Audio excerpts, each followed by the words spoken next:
The last type of activity is the team short paper. So to get you started on that, there is a team building exercise. This is due on January 30th. So again, there's no point associated to that. These are all still practice. The team building paper, so you click on it, will give you very specific instructions. So it tells you the goal of this paper is to get you familiar with your teammate and get to know each other. I strongly recommend that you use Google Doc, and however, to do that, each team member must have a Google account. You can access Google Doc directly through Canvas.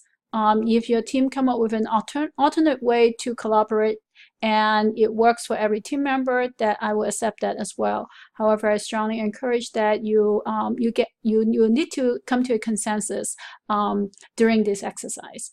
So as you notice in this exercise, you have to do a number of things. First of all, you have to get to know each other. And I ask that you will take an inventory of your team's talent and decide on a name that represents your team's spirit. So an inventory means that you want to know the strengths and weaknesses of your team and your team member. Ideally, you will be able to complement each other. So strength can range from academic strength. For example, a team member may have taken a large number of finance courses and economic courses, and is graduating this semester, is a senior. Another student may be just starting. This is their second finance course after 301. That may be the student's weakness. However, there are other strengths as well. A student may be more proficient in collaborating online, is good with Google Doc, or is good with researching online. Those are strengths as well. Another type of strength is time management. You will need a member whose role is to make sure, as a project manager, making sure that every team member is completing their task on time. So strength and weakness covers both academic knowledge as well as work habit, and also interpersonal skills. If your team has a disagreement about certain items, how do you resolve those conflicts? All those are things that you encounter in the real world, and this is a good chance to practice that.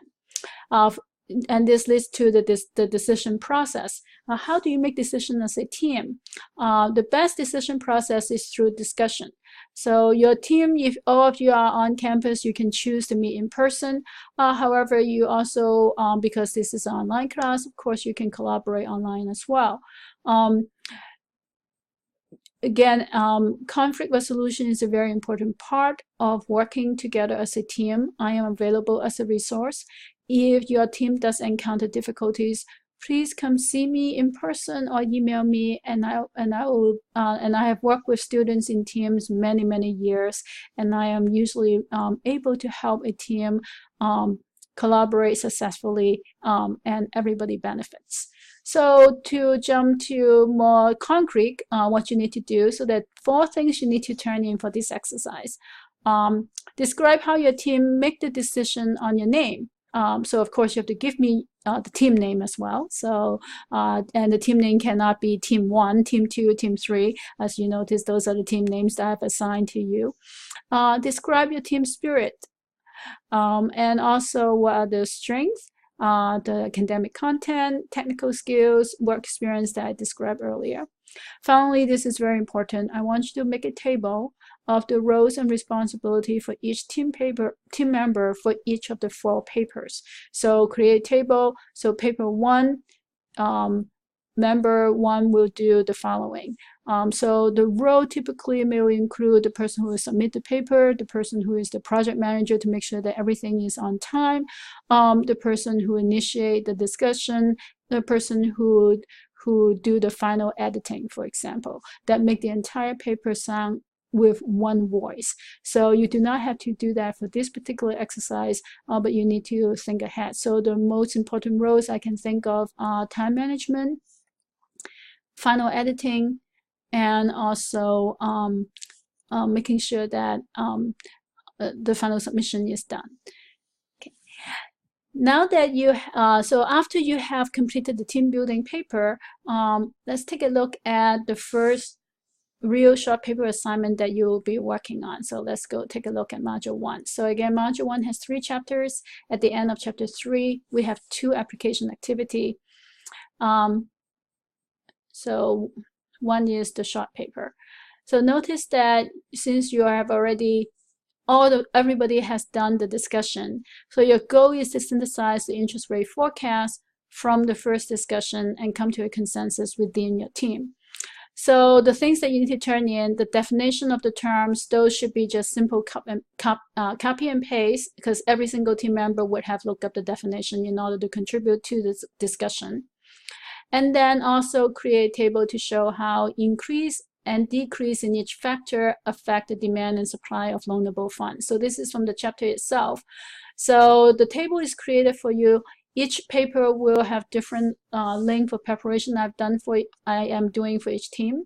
So your team has to come to consensus on how this factor will impact supply of loanable funds. So economic factor is real GDP. So whether an increase in GDP will increase or decrease supply, whether an increase in GDP will increase or decrease demand, and also its impact on interest rate. So your team need to fill out this table. And then also lastly is a 1-page memo that describe your team's forecast for the short-term interest rate over the next 12 months. Again, very important to include reasons based on economic factors that you have computed, the Livingstone survey, the survey of professional forecaster, and any other materials. Also very important for you to include references. Even though everybody look at the Livingstone survey and the survey of professional forecaster, you still have to list those as references. So this is very important. As a financial analyst, it's very important that you attribute sources. So even though I know you read the Livingstone survey, you still have to include that as a reference. So for the graded paper, you know that I include a grading rubric for every single paper, and those vary. So in this, the first 3 are the same for all the papers. So the first 3 is about grammar, organization, and style, writing style, and then grammar. That is worth 20%. And then each paper will have different requirements. So in this paper, the requirements include the definition, completing the table, and the forecast of short-term interest rate. And each one of those is worth different points. And when you're done with this paper, after this is submitted, then you will have to, each student will have a chance to go back to this assignment on the short paper, and you will find that a peer review has been assigned to you, and you will need to complete that. So if you go down on assignments, one of the assignments is short papers.